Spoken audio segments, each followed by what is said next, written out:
నమస్కారాలతో మరి గత నెల రోజుల నుంచి కూడా రామచంద్రపురం నియోజకవర్గాన్ని కాకినాడ జిల్లాలో కలపాలని అఖిలపక్షంగా ఏర్పడి పార్టీలకు అతీతంగా వర్గాలకు అతీతంగా అందరం కలిసి అన్ని విప్లవ సంఘాల సపోర్ట్ తోటి కూడా అన్ని పార్టీల సపోర్ట్ తోటి కార్యక్రమాలు ఎన్నో చేశాం. అలాగే మంత్రివర్గ ఉపసంఘానికి కూడా మన సచివాలయానికి వెళ్ళి కూడా మన జేఏసీ తరఫున రిప్రజెంటేషన్ కూడా ఇచ్చాం.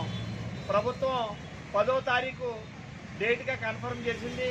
ఈ ఉపసంఘం అన్నది 10వ తారీఖుకి ప్రభుత్వానికి నివేదిక సమర్పిస్తుంది కాబట్టి 10వ తారీఖున ఆఖరుగా మనం ప్రత్యక్ష కార్యాచరణలో భాగంగా రాజగోపాల్ సెంటర్ నుంచి ఎల్లుండా మరి ఉదయం 10 గంటలకి సుమారు 4-5 వేల మందితోటి విద్యార్థులు, వర్తక వ్యాపారస్తులు, ఆటో యూనియన్లు, వివిధ విప్లవ సంఘాలతోటి అన్ని వర్గాల ప్రజలతోటి కూడా ఆర్డీఓగా ఆఫీస్ ద్వారా మరి ఒక వినతి పత్రం ఫైనల్గా 10వ తారీఖు డెడ్లైన్ కాబట్టి ప్రభుత్వానికి అందజేయడం జరుగుతుంది. కాబట్టి అన్ని వర్గాల ప్రజలు, అందరి నాయకులు, ముఖ్యంగా జేఏసీ మొదటి నుంచి ఎంతో ఇంట్రెస్ట్గా ముందుకు నడుస్తున్నటువంటి ప్రతి ఒక్కరు కూడా రాజు గారు కానీ బలరాం కానీ అందరూ కూడా పెద్దలందరూ కూడా పాల్గొనాలని చెప్పేసి పేరు పేరున ధన్యవాదాలు తెలియజేస్తాం.